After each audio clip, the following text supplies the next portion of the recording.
આંકડાશાસ્ત્રમાં આપણું chapter number 1 કે જેનું મેઇન હેડિંગ છે સૂચકાંક, એના દાખલાઓની શરૂઆત આપણે કરવાની છે. પણ દાખલાઓને ગણવા માટે એના જે અગત્યના ગાણિતિક સૂત્ર છે એ સૂત્રને સૌથી પહેલા આપણે સમજવા પડશે. આ ચેપ્ટરના જે ગાણિતિક સૂત્ર છે એને અલગ અલગ બે ભાગોની અંદર આપણે સમજવાના છીએ. એમાં શરૂઆતમાં જે પહેલો આપણો ભાગ છે એ પહેલા ભાગની અંદર આ સૂચકાંકના જે પ્રારંભિક દાખલાઓ છે એ દાખલાઓ ગણવા માટેના અગત્યના ગાણિતિક સૂત્રો આપણે જોઈએ છે. એટલે આજનું આપણું મેઇન હેડિંગ છે અગત્યના ગાણિતિક સૂત્રો. સૌથી પહેલા નંબર પર જો હું વાત કરું તો આપણા ચેપ્ટરનું મેઇન હેડિંગ છે સૂચકાંક. તો સૌથી પહેલા આપણે એ સમજીશું કે ભાઈ સૂચકાંક એ આપણને કઈ રીતે મળે. એની વ્યાખ્યા તો આપણે ઓલરેડી ભણી ચૂક્યા છીએ. તો આ સૂચકાંકનું જે ગાણિતિક સૂત્ર છે એ તમને ઓલરેડી થિયરી સમજાવતી વખતે મેં જણાવેલું છે. સૂચકાંકમાં સૌથી વધારે અગત્યના વર્ષ કેટલા? તો કે બે. એક છે ચાલુ વર્ષ અને એક છે આધાર વર્ષ. ચાલુ વર્ષની કિંમત ઓલવેઝ ક્યાં આવે? ઉપર આવે. અને આધાર વર્ષની કિંમત ઓલવેઝ ક્યાં આવે? નીચે આવે. તો સૂચકાંક મેળવવાનું આપણું ગાણિતિક સૂત્ર બની ગયું કે ભાઈ સૂચકાંક ઇઝ ઇક્વલ ટુ ચાલુ વર્ષની ચલ કિંમત છેદમાં આધાર વર્ષની ચલ કિંમત. સૂચકાંક એ ટકાવારી દર્શાવતું માપ છે એટલે સૂત્રમાં ફરજિયાત ગુણ્યા 100 કરવાનું ભૂલવાનું નહીં. તો સૂચકાંક મેળવવા માટેનું આપણું સામાન્ય સૂત્ર ચાલુ વર્ષની ચલ કિંમત છેદમાં આધાર વર્ષની ચલ કિંમત ગુણ્યા 100. આ ચલ કિંમત તમને લોકોને દાખલામાં આપેલી હશે એટલે એ તમારે બેટા ચિંતા કરવાની જરૂર નથી. સૂચકાંકના અલગ અલગ બે પ્રકારો ચેપ્ટરની થિયરીની અંદર ભણીએ આપણે. પહેલા નંબર પર ભણેલા આપણે ભાવનો સૂચકાંક અને બીજા નંબર પર ભણેલા આપણે જથ્થાનો સૂચકાંક. તો એના ગાણિતિક સૂત્ર બેટા આપણે જોઈ લઈએ. સેકન્ડ નંબર પર લખું છું અહીંયા હું બીજા નંબર પર એ લઈએ છીએ આપણે બેટા ભાવનો સૂચકાંક. ભાવનો સૂચકાંક જો તમારે મેળવવો હોય તો સૂત્ર ઉપરનું બેઠું આવશે. જે ચલ કિંમત છે એ ચલ કિંમતની જગ્યા પર તમારે લખવાનું વસ્તુના ભાવ. તો ભાવના સૂચકાંકનું આપણું ગાણિતિક સૂત્ર શું બનશે? ચાલુ વર્ષના ભાવ વસ્તુના ભાવ છેદમાં આધાર વર્ષના વસ્તુના ભાવ એના ગુણ્યા આપણે કેટલા કરીશું? 100. તો આપણને શું મળી ગયું? ભાવનો સૂચકાંક મળી ગયો. સૂચકાંકનું ગાણિતિક સૂત્ર જો તમારે ટૂંકમાં યાદ રાખવું હોય તો રાખી શકો. ચાલુ વર્ષની ચકી એટલે કે ચલ કિંમત છેદમાં આધાર વર્ષની ચકી ગુણ્યા કેટલા કરવાના? 100 કરવાના. અહીંયા ચલ કિંમતની જગ્યા પર શું આવશે? વસ્તુના ભાવ. સંકેતમાં જો લખવું હોય તો સૂચકાંકને સંકેતમાં કહેવાય ઇન્ડેક્સ નંબર એટલે કે I. ચાલુ વર્ષની ચલ કિંમત છે ચાલુ વર્ષનો ભાવ છેદમાં આધાર વર્ષનો ભાવ. ભાવને સંકેતમાં કહેવાય P. કે ભાવને ઇંગ્લિશમાં શું કહીશું આપણે? પ્રાઇસ કહીશું. અને પ્રાઇસ નો પહેલો આલ્ફાબેટ શું છે? P છે. તો આનો મતલબ એ થયો કે ચાલુ વર્ષના ભાવને સંકેતમાં P લઈએ, આધાર વર્ષના ભાવને સંકેતમાં P લઈએ, આપણે ગુણ્યા કેટલા કરીશું? 100 કરીશું. તો પ્રશ્ન એ છે કે ઉપર પણ P આવ્યો, નીચે પણ P આવ્યો, બંનેને કંઈક અલગ કરવા પડશે આપણે સંકેતમાં. તો યાદ રાખજો ખાસ કે આધાર વર્ષની જે કિંમત હોય ને એ આધાર વર્ષની કિંમતમાં હંમેશા એના સંકેતની બાજુમાં શૂન્ય લાગે. અને ચાલુ વર્ષની જે કિંમત હોય ને એના સંકેતની બાજુમાં ઓલવેઝ 1 લાગે. આધાર માટે શું લાગે? 0.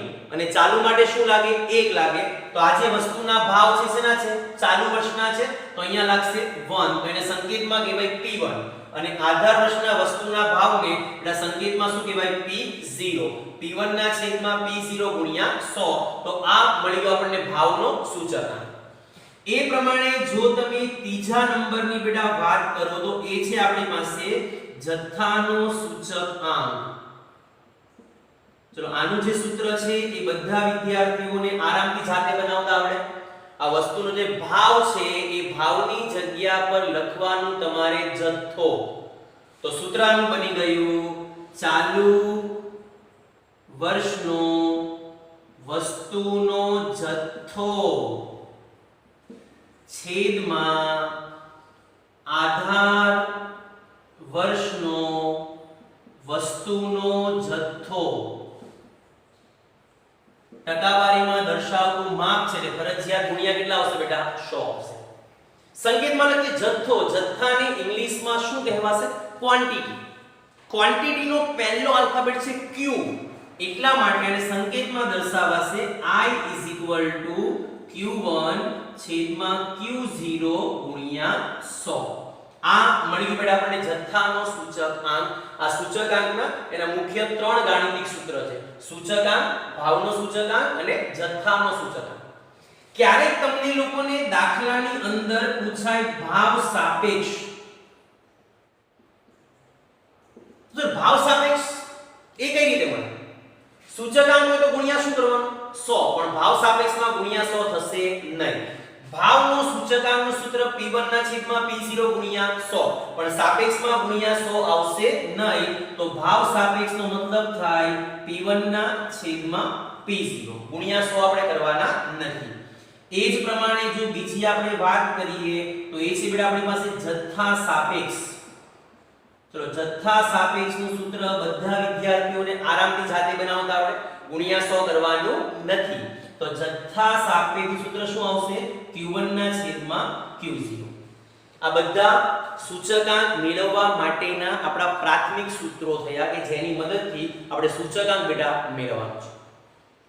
હવે હું જે વાત તમને લોકોને બેટા કરી રહ્યો છું આગળના ટોપિકની વાત, જેના દાખલા તમારે સ્વાધ્યાયની અંદર ગણવાના છે, એ ચોથા નંબર પર લઈએ છીએ આપણે.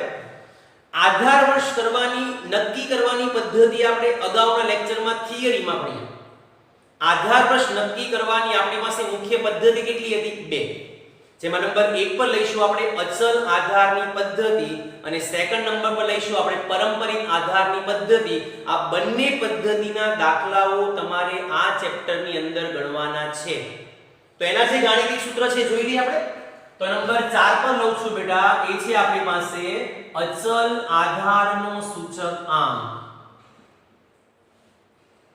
જો તમને દાખલાની અંદર જણાવેલું હોય કે ભાઈ અચલ આધારનો સૂચકાંક મેળવો તો કઈ રીતે મળે, તો બહુ સિમ્પલ છે બેટા, આ જ બેઠું સૂત્ર છે.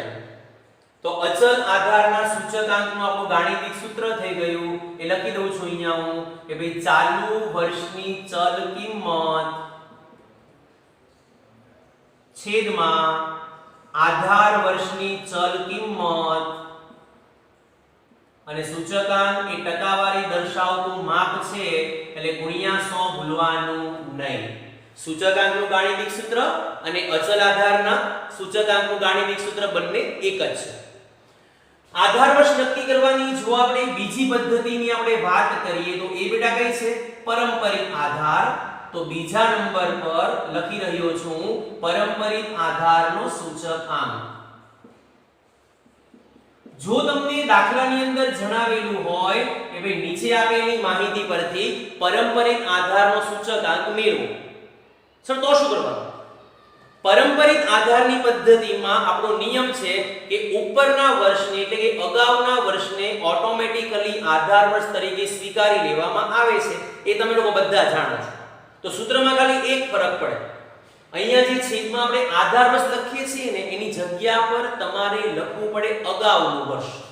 તો આવા સંજોગોમાં આપણું ગાણિતિક સૂત્ર શું બની ગયું?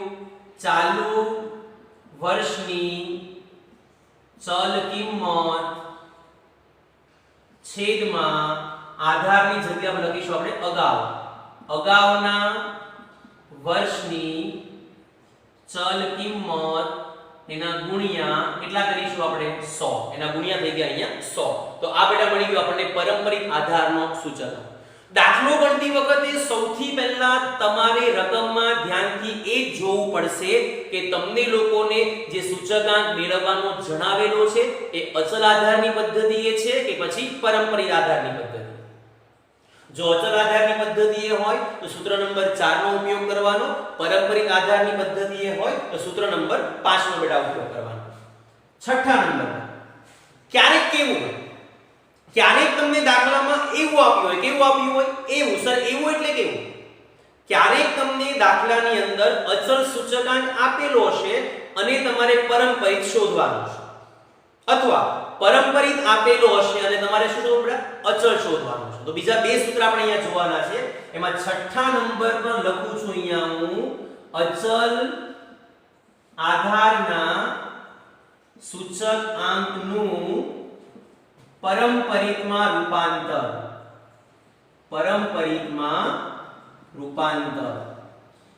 અચલ આધારનો સૂચકાંક આપણને આપેલો છે અને તમારે પરંપરિત શોધવાનો, પરંપરિતમાં ફેરવવાનો છે. તો જે જવાબ મળશે આપણને, એ જવાબમાં કયો મળશે આપણને? તો જવાબમાં મળશે આપણને પરંપરિત સૂચકાંક. કે આપેલો કયો છે? અચલ. રૂપાંતર શેમાં કરવાનું છે? પરંપરિતમાં. જો સૂત્રની મદદથી આપણે મેળવીશું એ કયો હશે બેટા? પરંપરિત હશે. તો આ પરંપરિત મળે કે અચલ જ્યારે આપેલો હોય અને તમારે પરંપરિતમાં ફેરવવાનો હોય તો બેઠો ઉપરનું સૂત્ર, તમારે કોઈ ફેરફાર કરવાનો નથી. ખાલી આ ચલ કિંમત છે ને, એ ચલ કિંમતની જગ્યા પર તમારે શું લખવાનું બેટા? અચલ આધારનો સૂચકાંક. આપણું ગાણિતિક સૂત્ર થઈ ગયું અહીંયા ચાલુ વર્ષનો અચલ સૂચકાંક છેદમાં અગાઉના વર્ષનો અચલ સૂચકાંક એના ગુણ્યા તમારે બેટા કેટલા કરવાના? 100 કરવાના. તો આ મળી ગયું આપણને અચલ આધારના સૂચકાંકનું પરંપરિતમાં રૂપાંતર. ક્યારેક તમને લોકોને દાખલામાં પરિસ્થિતિ આના કરતા ઉલટી આપેલી હશે. દાખલામાં આપેલો પરંપરિત છે અને ફેરવાનું શેમાં છે? અચલમાં. તો નંબર 7 પર લઈ લઈએ છીએ આપણે. એ છે બેટા પરંપરિત સૂચકાંકનું અચલ સૂચકાંકમાં રૂપાંતર. પરંપરિત સૂચકાંકનું અચલ સૂચકાંકમાં રૂપાંતર. તો તમારે સૂત્ર નંબર 7 નો ઉપયોગ કરવાનો. આપેલો કયો છે? પરંપરિત. શેમાં ફેરવવાનો છે? અચલમાં. તો જવાબમાં કયો મળશે આપણને? અચલ. તો અહીંયા હું લખી દઉં છું અચલ સૂચકાંક ઇઝ ઇક્વલ ટુ, આખા ચેપ્ટરમાં એક જ સૂત્ર એવું છે કે જે સૂત્રમાં તમારે ગુણ્યા 100 ની જગ્યા પર ભાગ્યા 100 મૂકવાના છે. યાદ રાખજો ખાસ, આ સૂત્રમાં તમારે ગુણ્યા 100 કરવાના નથી, પણ તમારે છેદમાં 100 મૂકવાના છે. તો સૂત્ર આનું બનશે શું? એ ધ્યાનથી સમજો. દાખલામાં પરંપરિત સૂચકાંક તમને લોકોને આપેલો છે, તો સૌથી પહેલા આપણે એ દર્શાવીશું કે ભાઈ ચાલુ વર્ષનો પરંપરિત સૂચકાંક, ચાલુ વર્ષનો પરંપરિત સૂચકાંક ગુણ્યા જે જવાબ મળે ને તમને, એ જવાબ તમારે પછીના વર્ષમાં ધ્યાનમાં લેવો પડે. જવાબમાં શું મળશે આપણને? અચલ મળશે. તો આવા સંજોગોની અંદર તમારે ગુણ્યા બેટા લખવાનું છે અહીંયા અગાઉના વર્ષનો અચલ સૂચકાંક. તમને લોકોને મેં જણાવ્યું છે એ પ્રમાણે બેટા આખા ચેપ્ટરમાં આ એક જ સૂત્ર એવું છે કે જેમાં તમારે ગુણ્યા 100 ની જગ્યા પર 100 ક્યાં મૂકવાના છે? છેદમાં મૂકવાના છે. તો અહીંયા ગુણ્યા 100 ની જગ્યા પર આપણે શું કરીશું બેટા? ભાગ્યા 100. તો આ ચેપ્ટરના તમારે શરૂઆતના જે કંઈ પણ દાખલાઓ ગણવાના છે, એ દાખલામાં તમારે શરૂઆતમાં બેટા આવા અલગ અલગ પ્રકારના 7 ગાણિતિક સૂત્ર ધ્યાનમાં રાખવાના છે.